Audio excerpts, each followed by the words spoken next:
تخيل معايا كاع داكشي اللي كتعرف على راسك، كاع الذكريات اللي مخبيهم في قلبك، كاع اللحظات اللي كتقول انا عاقل عليهم بحال الله وقع. ممكن تكون مجرد كذبه صنعها اكبر كذاب ونصاب ومزور وخداع في هذا الكوكب اللي هو عقلك. هاد الصباح وقعت لي واحد القضيه خلات الركابه ديالي ضربوا مع بعضيات. كنت غادي في الطريق في امان الله، الجو كان عادي، ديك الضبابه ديال الصباح والجو مغيم شويه بحال كاينه الشتا، وفجاه بلا مقدمات بلا مؤخرات استسمح طاح لي الثلج في بالي هكاك. واش حيت الجو كان مغيم ما عرفت، المهم طاح لي في بالي. قلت مع راسي واو حسن كبرتي وشرفتي وشعرك بدا كينوض فيه الشيب وعمرك شفتي الثلج مباشره. حشومه. بقيت غادي وكنلوم في راسي، انا انسان دابا ابسط حاجه بحال هذه ما عمري درتها، وبديت كنخطط لشي رحله زيرو درهم. ولكن كما كاع المغاربه وخصوصا الذكوره كنبداو نحطوا خطط ما عرفتش كيفاش غيداروا، المهم كنحطوهم. داز شويه ديال الوقت وهنا فين كاينه الصدمه الحقيقيه. دازت 10 دقائق بالضبط وفجاه الذاكره ديالتي بحال دارت الابديت راسها. قلت بلاتي شنو كتخربق، راه مشيتي للثلج، راه كنتي في واحد الرحله انت والدراري صحاب شي اعوام هذه. وبديت كنتفكر ماشي غير فكره عابره، لا بديت كنشوف الفيلم قدام عينيا. تفكرت الطوموبيل فاش مشينا، تفكرت الضحك والنشاط ديال الطريق، وتفكرت ان واحد صاحبي جاه الاسهال في الطريق وقفنا في الخلا بقينا حاضين واحتسالة. تفكرت حتى الساندويشات ديال الكفته اللي كلينا اللي كانوا باردين. تفكرت الجاكيطه الزرقاء اللي كنت لابس وكيفاش كنت كنترعد بالبرد في وسط الثلج. وقفت في وسط الطريق وكواك حسن الزهايمر هذا، الناس كيدوزوا حدايا وانا مسمر. سولت راسي كيفاش قبل 10 دقائق دابا كنت متاكد باللي ما عمري شفت الثلج، ودابا انا متاكد باللي عشت فيه مغامره. واش الذاكره ديالتي كانت ممسوحه ودابا رجعات، ولا عقلي غير حيت تمنيت نشوف الثلج؟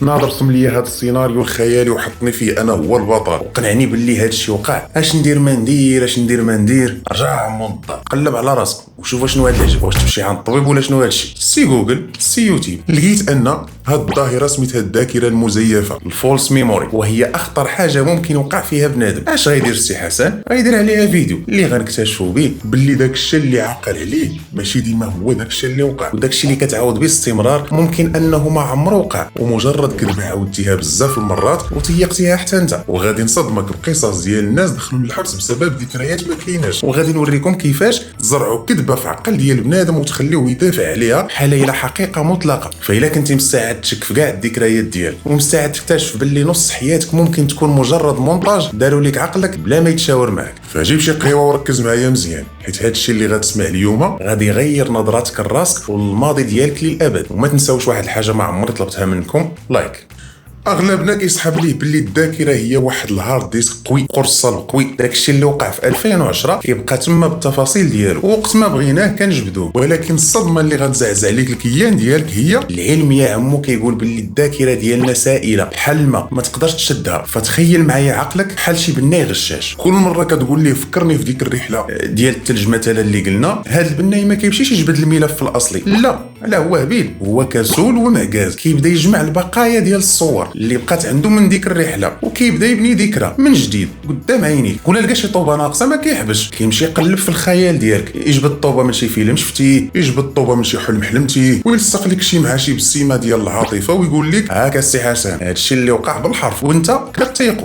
دابا ركز معايا مزيان، غنمشيو للمختبر عند واحد السيده روونات العالم سميتها اليزابيث لوفتوس. هاد السيده دارت واحد التجربه بسيطه ولكن النتائج ديالها كانت صادمه. جابت بزاف ديال الناس وراتهم فيديو ديال حادثه سير عاديه، جوج طوموبيلات قاسوا بعضياتهم. من بعد قسمات الناس لجوج مجموعات وسولاتهم نفس السؤال مع تبديل كلمه واحده. المجموعه الاولى سولاتهم شحال كانت السرعه ديال الطوموبيلات ملي تلامسوا، المجموعه الثانيه سولاتهم شحال كانت السرعه ديال الطوموبيلات ملي تحطموا. هنا وقع العجب، المجموعه اللي سمعت كلمه تحطم عقلهم بلا ما يشعروا زادوا في السرعه ديال الطوموبيلات في الذاكره ديالهم. دازت سيمانه من بعد جابت نفس الاشخاص سولاتهم واش شتي الدجاج مهرس في الارض، رغم ان الفيديو الاصلي ما كان فيه حتى غرام ديال الدجاج مهرس، الا ان اغلبيه الناس اللي سمعوا كلمه تحطم حلفوا باللي شافوا الدجاج مهرس في الارض وعاقلين عليه فين كان طايح. فواو، كلمة واحدة اللي هي تحطموا خلات العقل يزرع دجاج مفرتت في ذاكرة ديال الناس. فتخيل معايا غير كلمة قدرت تغير لك الماضي، فما بالك ب10 سنين ديال الهضرة والتكرار.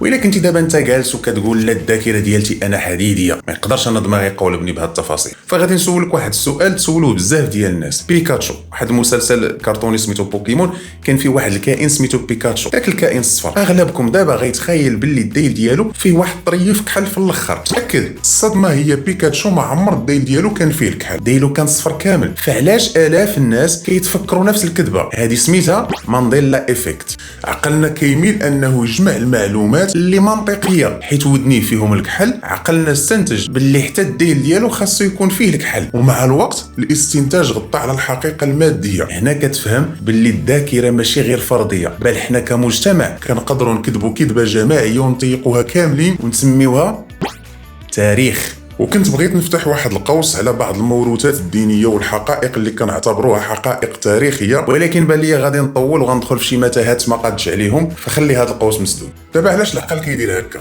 علاش كيدير هذا الشيء؟ العقل كيدير فينا هذه الحاله حيتاش باغي يحمينا. العقل ديالنا ما مصوبش باش يكون مؤرخ، هو مصوب باش يكون سورفايفر ناجي، وكيدير هذا الشيء اقتصادا للطاقه. العقل كيعجز يحفظ كل شيء، كيحفظ غير العناوين الكبيره، وملي كتحتاج التفاصيل كيبدا يتخيلها بناء على داكشي اللي كيعرفوا دابا. ثاني حاجه سد الفراغات. العقل كيكره شي حاجه سميتها المجهول. فإلا سولتك اشنو كليتي نهار 14 فبراير 2018 وبززت عليك انك تجاوبني، الا ما عقلتيش ولكن بديتي كتعصر في دماغك، العقل كيبدا يقلب 14 فبراير عيد الحب 2018 غالبا غنكون كنت في علاقه مع اكس او ايغري، وغالبا غنكون كليت شي حاجه زوينه في شي ريستو. فجاه كتولي عاقل باللي كليتي بيتزا في ذاك النهار، وكليتي حلوه حمراء فوقها فريزه ومزوقه بالجناب بالشوكولاط، وكنتي مطراسي اللحيه وهي كانت لابسه واحد الكسوه بيضه وكتبان بحال شي ملاك وانت ربما غير كنتي ناعس في الدار ضارب مقيله ديال البيض وحالتك تشوف فيه الكلب. فواو عاوتاني العقل كيزور الماضي باش الحاضر يبقى منطقي. كاينه واحد التجربه دارتها نفس العالم لوفتوس اللي قلنا، سميتها تجربه الضياع في المول. مشات عند عائلات وطلبات منهم يعاودوا لولادهم 4 القصص وقعوا لهم ملي كانوا صغار، 3 يكونوا حقيقيين والرابعه تكون كذبه، وغيقولوا لهم باللي توضرتي في المول وانت عندك 5 سنين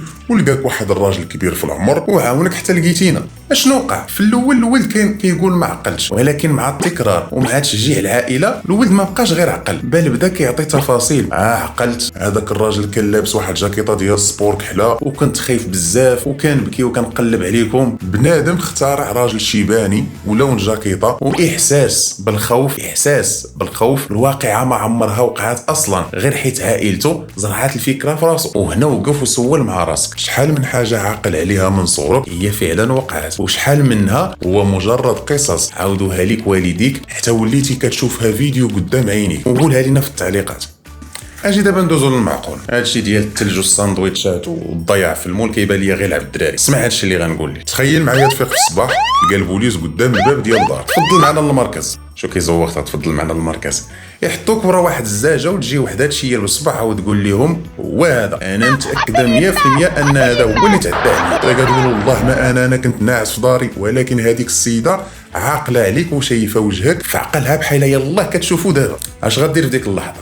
هذه هي القصه ديال رونالد كوتن وجينيت تومبسون. فركز معايا، هذه القصه وقعت في 1984. هذه البنت سميتها جينيت تعرضات لاعتداء خايب بزاف. في ديك اللحظه ديال الرعب جينيت دارت واحد المجهود جبار باش تحفظ الملامح ديال المجرم. كانت تقول راسها خاصني نعقل عليه باش ننتقم منه الا بقيت حيه. ملي مشات للمخفر وراوها الصور شارت لواحد الشاب سميتو رونالد، قالت لهم هذا كيشبه لي. من بعد حطوه قدامها في الصف ديال المشتبه بهم اللاين اب، وبمجرد ما شافته عقلها دار الابديت وقالت هو هذا، انا متاكده. رونالد كوتن ضرب 11 سنه ديال الحبس، 11 سنه هو كيغوت انا بريء. ومن بعد هذه المده كامله بانت تقنيات الدي ان اي الحمض النووي. ملي داروا التحليل اكتشفوا الصدمه، رونالد كوتن ما عمره كان تما. المجرم الحقيقي كان واحد اخر سميتو بوبي بول. ولكن شنو وقع لعقل جينيت؟ ملي جينيت شافت التصويره ديال رونالد اول مره عقلها زرع ملامح ديال رونالد فوق ملامح المجرم الحقيقي، ومع الوقت والتكرار المجرم الحقيقي بوبي بول تمسح من ذاكرتها ولا رونالد هو اللي كيبان ليها في الكوابيس ديالها. فواو مره اخرى الذاكره ديالها قتلات 11 سنه من حياه انسان بريء حيت اخترعت حقيقه ما كايناش.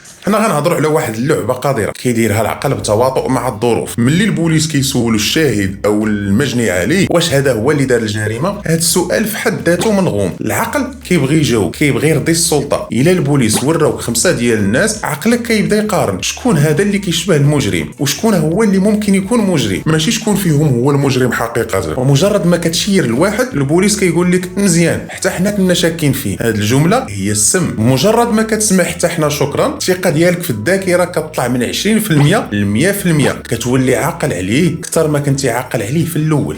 كاينه واحد التجربه سميتها الاعتراف الكاذب. فواش كتعرف باللي تقدر تعترف بجريمه ما عمرك درتيها وتضيق راسك باللي درتيها؟ واحد الباحثه سميتها جوليا شو دارت تجربه. شفت غير النساء اللي كيديروا هاد التجارب ديال الذاكره. المهم مشات عند الطلبه وقدرات في 3 ديال الحصص ديال الاستجواب النفسي تقنع 70% منهم باللي هما ارتكبوا جريمه، ضربوا شي واحد ولا سرقوه هما كانوا صغار. استعملت تقنيات بسيطه. اول حاجه كتقول لهم راه والديك عاودوا لينا باللي وقعت لك هاد القضيه، كتستغل الثقه ديالنا في والدينا. ثاني حاجه كتقول لهم غمض عينيك وتخيل كيفاش تقدر تكون وقعات. الخيال كيولي ذكرى. في الحصه الثالثه الطلبه بداو كيبكيو وكيعطيو تفاصيل. عقلت هاز واحد العصا وضربته وكان الدم كيسيل. الجريمه ما عمرها وقعت، ولكن العقل تحت الضغط والخيال صنع جريمه كامله بالاحاسيس ديالها. هذا هو الخطر الحقيقي. الا كان عقلك كيقدر يكذب عليك في رحله ديال الثلج، راه يقدر يكذب عليك حتى في اخلاقك ومبادئك. دابا باجي نحطوا يدينا على واحد الجرح كينزف فينا كاملين. غنهضروا على ديك اللحظه اللي كتكون جالس فيها بوحدك في البيت، الليل هادي، التليفون محطوط حداك، وفجاه كيطيح لك في بالك هذاك الشخص، سواء كان حبيب قديم ولا صديق كنتي كتحسبو خوك وما عمركم غتفارقوا، ولا شي واحد دوزتي معاه وقت طويل. هنا عقلك كيدير لك واحد السينما وواحد الدراما خطيره بزاف. كيبدا يخرج لك لقطات من الارشيف، ولكن بلاتي واش هذاك هو الارشيف الحقيقي؟ واش عاقل ملي كنتي كتقول ما عمري غنسامح؟ واش عاقل على الليالي اللي دوزتيها وانت باغي غير تنهي هاد العلاقه حيت خنقاتك؟ علاش دابا في هاد اللحظه عقلك كيبين لك غير الضحك؟ علاش عقلك كيبين لك غير ديك الخرجه فاش كنتو فرحانين؟ وعلاش كيمسح كاع السم والنكد والوجع والخنز بحال ما عمرو ما كان؟ اولا فخ النوستالجيا الورديه. العقل ديالنا باش يحمينا من الانهيار كيبدا يصبغ الماضي بالوردي. فتخيل معايا الذاكره ديالك فيها واحد الايديتور غشاش كياخذ الفيلم ديال علاقتك مع داك الشخص، كيشد المقص وكيبدا يقص كاع دوك اللقطات اللي فيهم الغوات، كيقص اللقطات اللي كنتي فيهم حاس براسك صغير ولا مهان، كيحس بدوك اللقطات اللي ماشي هما هذوك وكيخلي ليك غير اللقطات الهايلايت. ستوب. وهنا كطيح في الفخ، كيبدا يدخل لك الشك وكتبدا تقول مع راسك باقيلا انا اللي كنت غلط، باقيلا كنت صبرت شويه كانت غتكون الامور احسن. الصدمه هي باللي هذيك الجنه كتشوفها دابا في عقلك راه ما عمرها كانت موجوده بهذيك الصوره. انت دابا ضحيه ديال ذاكره مزيفه صايبها لك قلبك حيت توحش الشعور ديال الحب ماشي توحش الشخص. ثالث حاجه التحريف العاطفي او كذبه البدايات. عارفين ديك الجمله اللي كنقولوا كاملين في البدايات كان كل شيء زوين؟ حتى هي تقدر تكون كذبه.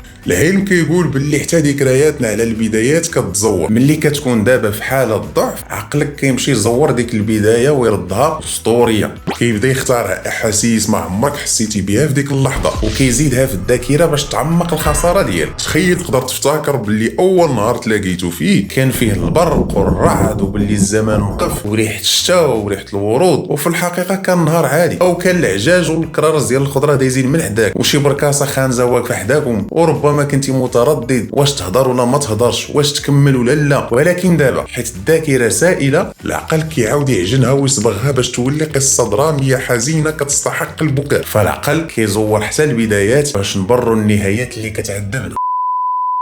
وصلنا لاخر محطه في هذه الرحله وحنا كنشرحوا النصب والاحتيال اللي كيمارسوا علينا عقلنا. فبعد هذا الشيء كامل اللي قلنا واقيلا دابا راك جالس وكتصور راسك. اذا شكون انا؟ الا كانت الذكريات ديالي اللي هي اساس ديال الشخصيه ديالي تقدر تكون مزوره، واش هذا الشيء كيعني باللي حتى انا حياتي مزوره او حقيقتي مزوره؟ الحقيقه هذا السؤال هو اللي كيسهروا عليه علماء وفلاسفه ومسهرني حتى انا. الذاكره المزيفه ماشي مجرد غلط في السيستم، هي جزء من السيستم. عقلنا ما كيهموش يكون صادق، عقلنا كيهمو اننا نكونوا مرتاحين. كيزور الماضي باش يخلي الحاضر كما قلنا مقبول ومنطقي، كيمسح الالم باش نقدروا نزيدوا للقدام، وكيزرع احلام وذكريات ورديه باش يعطينا امل. اليوم هضرنا على الثلج اللي ما عمرني شفتو ولكن عشتو في الخيال ديالي، ولا ممكن شفتو ما عاقلش ما عرفتش. هضرنا على رونالد كوتن اللي حياته ضاعت بسبب صباع تشير ليه بوحده متاكده من كذبه. هضرنا على علاقات الحب اللي رجعناها جنات وهي كان جحيم، وهضرنا على كيفاش كلمه واحده تقدر تغير تاريخ كامل في راسك. فدابا قبل ما نسدو هذا الفيديو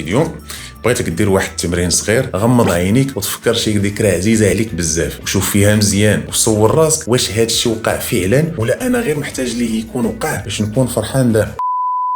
هادشي اللي كنتمنى تكونوا استفدتوا بديتوا كتشكوا في حياتكم. بصراحه هذا الموضوع ديال الذاكره المزيفه صدموني فيه شي معلومات، وخصوصا داك البلان ديال الحب والنسيان. ولكن هانيه، المهم هو الواحد تكون عنده واحد الذاكره حديديه بحال ديالي ما كتمسح والو.